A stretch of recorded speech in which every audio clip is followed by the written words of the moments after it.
ქართულმა ოცნებამ კახი კალაძის წარდგენით კორუფცია წარადგინა მერობის კანდიდატად. უკვე მესამედ, იმიტომ რომ ამითი კიდევ ერთხელ ბეჭედი დაუსვა იმას, რომ ამ ქვეყანაში და ამ დედაქალაქში კორუფცია არის მთავარი პრიორიტეტი ქართული ოცნებისთვის. კახი კალაძე, რომელიც არის კორუფციის შუქურა და ბოლო პერიოდში ყალბადრომებთვის ქართული ოცნება ვითომ კორუფციას, თუ ნამდვილად კორუფციასთან უნდა ბრძოლა, პირველ რიგში მან ძალიან კარგად იცის, საიდან უნდა დაიწყოს ბრძოლა. ეს არის კახი კალაძე, თუმცა, რა თქმა უნდა, არათუ კორუფციას არ ებრძვის, არამედ მისი საკუთარი ჯიბის გასქელებაზე ფიქრობს ისევ და ისევ. ამიტომ კახი კალაძე წარადგინეს როგორც კორუფცია კიდევ ერთხელ მერობის კანდიდატად. თქვენ როგორც არჩევნებში მონაწილე, ხო? როგორ გამოგვიყვანოს კალაძეს და შეიძლება თუ არა ისეთი პერსონის სუპერიკის სასახელებას, ვინც რეალურად წინააღმდეგობას დაუწევს და საერთოდ მერობისადმი კანდიდატის კახი კალაძისთვის წინააღმდეგობის გაწევა რთული არ არის, იმიტომ რომ კახი კალაძე არის კიდევ ერთხელ ვამბობ კორუფციის შუქურა, რომელიც ამდენი წლის განმავლობაში ამ ქალაქს ძარცვავდა და გაუბედურა ეს ქალაქი, ხო? ყველაფერს თავი დავანებოთ აგერ, სულ რაღაც 2 კვირის წინ კორპუსიდან ჩამოვარდნილი ბათქაშით 2 ადამიანი დაიღუპა. ამ დაუყვის შემდეგ გამოვიდა კახი კალაძე და ესე ურცხვად ჟურნალისტებთან თქვა, რომ ჩვენ არავის გამოვასახლებთო სპეცრაზმის დახმარებითო, თუ მათ არ სურთ იმ სახლიდან გამოსვლაო, როგორი საფრთხეც არ უნდა ემუქრებოდეთ მოქალაქეებსო და აგერ რამდენიმე დღის წინ ვიხილეთ სპეცრაზმის გამოსახლებული 120 ოჯახი. ამ ყველაფერსაც კიდე რო თავი დავანებოთ, ამ ქალაქმა კალაძის და მისი კორუმპირებული გარემოცვის დახმარებით და დაუდევრობით იმსხვერპლა უამრავი ადამიანის სიცოცხლე, მათ შორის ბავშვის, დაწყებული ვაკის პარკით დამთავრებული სხვადასხვა პარკებით, სადაც წესიერად ვერ დაასრულეს ვერც ერთი სამუშაო და ხან დენი ურტყავს ბავშვს და ხან წყალში იხრჩობა, ხან ჭაში იხრჩობა. კახი კალაძე როგორ შეიძლება იყოს იმედის მომცემი ვიღაცისთვის ამ ქალაქში როგორც კანდიდატად დასახელება, ხო ეს არის ჩვეულებრივი მოსიარულე კორუფცია. იქედან გამომდინარე, რომ ამ ქალაქს არ დასტყობია არავითარი ხელი, ეს ქალაქი პირიქით უკან წავიდა, საცობია ვერ მიხვალ A პუნქტიდან B პუნქტამდე ისე რომ არ გაიჭედო, გადაადგილება შეუძლებელია და ეს ქალაქი არის უბრალოდ საფრთხის შემცველი საცხოვრებელი და ეს არის კახი კალაძის დამსახურება. ეხლა მათი მხრიდან კალაძის დაყენებას ვიცით, რომ ყველა ხედავთ რატო გაჭიანურდა ეს პროცესი, დიდად ალბათ გუნდშიც არ ეთანხმებოდა ყველა კიდევ ერთხელ ამ კორუფციის კანდიდატად დაყენებას, თუმცა ალბათ კალაძისთვის ეს ცოტა უფრო ის არის. მერობის კანდიდატობა მარტო არ არის, ეს კიდევ ერთი უსაფრთხოების ბილეთია დროებითი, ალბათ რომ უცებ თორნიკე რიჟვაძის მსგავსად არ ვიხილოთ კახი კალაძეც იგივე სიტუაციაში. რაც შეეხება ჩვენი მერობის კანდიდატს, ამაზე ჩვენ კონსულტაციები გვაქვს, მუშაობთ ძალიან ბევრ ადამიანთან, ვესაუბრებით ბევრ სხვადასხვა ადამიანს, მუშაობთ ისეთ კანდიდატებზე, რომელიც მისაღები იქნება და ღირსეულ კონკურენციას გაუწევს ყველაფერზე წამსვლელ კორუმპირებულ კანდიდატს. აქედან გამომდინარე, კონკრეტულ სახელებზე და გვარებზე საუბარი ეხლა ცოტა ნაადრევია. კანდიდატის დასახელების ბოლო ვადა არის 4 სექტემბერი, როგორც იცით, შესაბამისად იქამდე ჯერ ჩვენ გვაქვს კონსულტაციები. აი ის ხდება ეს ერთობლივი კანდიდატი საქართველოსი თუ პერსონალურად თქვენი პარტია. როგორც იცით, ჩვენ გვაქვს შეთანხმება, სადაც ერთმანეთს შეუთანხმდით, რომ ჩვენ გვეყოლებოდა საერთო შეთანხმებული კანდიდატი, ან ნეიტრალური, ან შეთანხმებული, ამაზე მიდის კონსულტაციები. ზოგიერთ მუნიციპალიტეტში ჩვენ გვეყოლება ნეიტრალური, ზოგიერთმა გვეყოლება შეთანხმებული. ეს შეთანხმებული შეიძლება წარმოადგენდეს ერთ პარტიას, შეიძლება წარმოადგენდეს მეორე პარტიას, შეიძლება არც ერთს არ წარმოადგენდეს, იყოს ნეიტრალური. ამაზე კონსულტაციები მიდის. აქ არა გვაქვს ჩვენ რაღაცა დამტკიცებული ის, რომ აი აუცილებლად ჩვენი უნდა იყოს ან იმათი, ან ვიღაცა სხვა. ვსჯელობთ, რომ დავზომავთ ამ ადამიანების შესაძლებლობებს და რეიტინგებს, ველაპარაკებით ხალხს და ხალხის თვალსაზრისით გადავწყვეტ ბოლოს ვინ იქნებიან კანდიდატები. ხაბრეშვილის და ბუჭყოლის კაცების როლში შეაფასებით,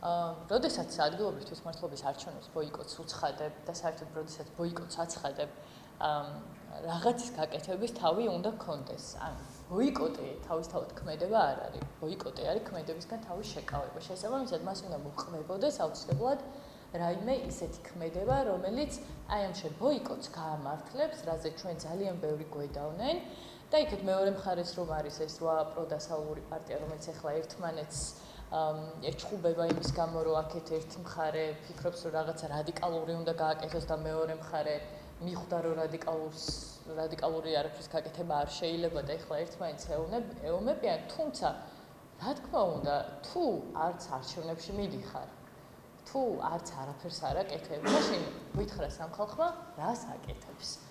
და მეორე მხარე, რომ ხაბეიშვილთან კითხვა მეკნება, რომ 4 ოქტომბერს რას ელოდება თუ რამის გაკეთების თავი აქვს, რა ვიცი რატო არ აკეთებს სექტემბრის შუა რიცხვებში მაგალითად, ხო? ჩვენ ვიცით, რომ არ ვართ რევოლუციონერი პარტია, ჩვენ არ ვემხრობით რადიკალიზაციას, იმიტომ რომ გონია, რომ ამ ქვეყნისთვის ერთ-ერთი ყველაზე დამაზიანებელი იქნება რადიკალიზაცია და ძალმომრეობა. შესაბამისად, ჩვენ ვფიქრობთ, რომ ბოლომდე უნდა გამოვიყენოთ ყველა დემოკრატიული ბერკეტი, რომელიც სამწუხაროდ შერყეული ამ ქვეყანაში, მაგრამ ჩვენ ბოლომდე მშვიდობიანად შევეცდებით, რომ ეს ქვეყანა დაუბრუნოთ ევროინტეგრაციის გზას. აი, მაშინ სადავას პროცესი არის დღეს და მისთან უნდა ამბობენ, რომ სადავას პოლიტიკურ აქტივიანია, თუმცა საქმის გასაუბრად ვიდეო ხარჯავს აიბრუნებს რეალურად თანხას. და ეს არის ერთ-ერთი მთავარი კითხვი. ხო, არ ვიცი, ამ ადამიანზე და ამ საქმეზე არ მაქვს ინფორმაცია, ამიტომ თავს შევიკავებ კომენტარისგან. აი, ამ თემაზე იცით, მარტო გუნდში ამბობენ, რომ პოლიციის წევრობა არ ნიშნავს პოლიტიკური ინტერესს. რა მეზობადი კომენტარი თქვენ? ხო, არ გავაკეთებ ამ თემაზე კომენტარს. მაშინ ის არქიტექტურაში ხაზარზე და ჯაფერზე წააგეს ამ სტადიოში ნახეთ, ფიქრობ, რომ ახლა ამ წუთას ამაზე ბევრად მნიშვნელოვანი თემები დგას დღის წესრიგში, ჩვენთვის ყოველ შემთხვევაში ასეა. ჩვენ ეს თემა არასდროს გამოგვიყენებია პოლიტიკურად და გიორგი გახარიას ეს თემა პოლიტიკურად არასდროს გამოგვიყენებია და დღეს მით უმეტეს ამ თემაზე ჩვენ კომენტარს არ გავაკეთებთ, იქიდან გამომდინარე, რომ ჩვენ პატივს ვცემთ იმ შეთანხმებას, რომელიც დადებული გვაქვს გუნდთან და დადებული გვაქვს ლელოსთან, ამიტომ ეხლა ამ თემაზე საუბრის არც დრო, არც ადგილი არ არის. ამაზე უფრო მნიშვნელოვან თემებს ვართ შეჭიდებული. აი, ეს ვიქო კიდე როგორც მოგეთ თბილისში მამაკაზარის საფუძვლად გერმანიის ელჩს და მარტო გუნდში ამბობენ, რომ ამაში ინტერესთა კონფლიქტს ხედავ. ფერმენად წარმოგვიდგენს, თუმცა ოპოზიციის ლიდერის კოლეგა ნახიავებს უცხოთაის ელჩს. პირველად მესმის ეს საკითხით შესაბამისად ვერ გაგცემთ ვერანაირ პასუხს. მოვით ციხეში ადამიანი და ცარიელი სახლის აქნაკირავები ცოტა ის არის. არ ვიცი, ვერ გეტყვით. მე დავიშვამ სამკითხავს დღეს მზი ამაღლების პროცესია, რამოდენები გაქვთ, ხომ არ აპირებთ საქმეში ჩაწერას? დღეს მზი ამაღლების საქმეში იქნება დასკვნითი სიტყვა, დასკვნითი პროცესი არ არის, დასკვნითი სიტყვა იქნება. მზი ამაღლებელი არის ძალიან კარგი მაგალითი ბოლო თვეების განმავლობაში, თუ როგორი უნდა იყოს ღირსეული ადამიანი. ღირსეული პოლიტპატიმარი პირველ რიგში მან ამ ქვეყანას შექმნა პოლიტპატიმრის რეალური სახე იმ შიმშილობითაც, რომელიც მან ღირსეულად განახორციელა იმ პერიოდში, როდესაც ის ამას აკეთებდა.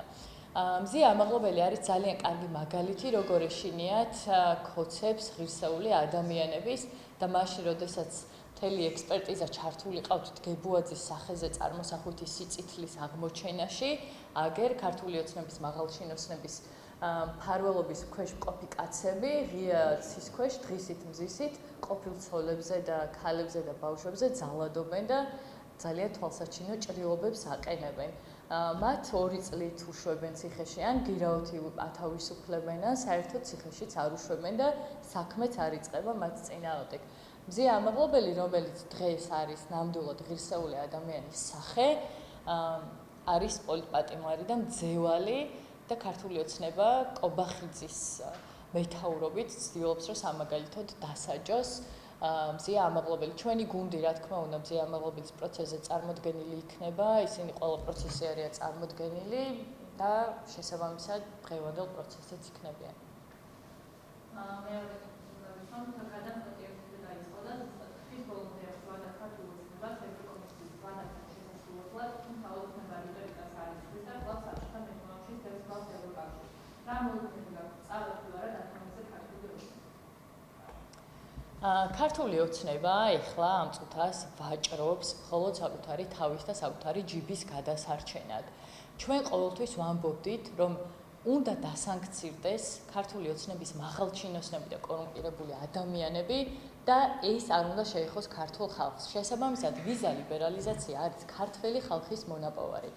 ვიზა ლიბერალიზაცია უნდა დარჩეს ქართულ ხალხს. იმის გამო, რომ ჩვენ ყავს სამწუხაროდ კორუმპირებული თვითმარქვია ხელისუფალი, ამის გამო ქართველი ხალხი არ უნდა დაზარალდეს და არ უნდა დაისაჯოს.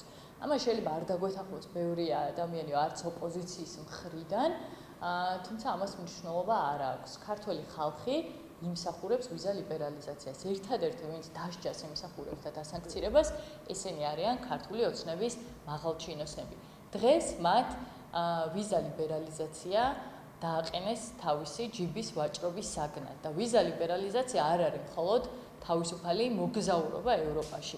ეს არის პირდაპირი კავშირი ევროპასთან და ცივილიზებულ სამყაროსთან. იმიტომ რომ საქართველოს არ აქვს სახმელეთო საზღვარი ევროკავშირთან. შესაბამისად, ჩვენ ჭირდება რაღაც, რაც არ დაგვაკავშირებს კავშირს ამ სამყაროსთან. პირველ რიგში და ყველაზე მნიშვნელოვანი არის ის, რომ დღეს საქართველოს მოქალაქეებს დაუყოვნებლივ აქვთ თუნდაც იმის საშუალება, რომ წავიდნენ სამკურნალო, თუნდაც იმის საშუალება, რომ მიიღონ გადაუდებელი დახმარება, წავიდნენ სასწავლებლად, არჩინონ საკუთარი ოჯახები, თუნდაც სამთვიანი სამსახურებით. შესაბამისად, აი ამ შესაძლებლობის ადამიანებისთვის წართმევა, მხოლოდ საკუთარი ჯიბის გადასარჩენად არის, რა თქმა უნდა, ძალიან დიდი დანაშაული.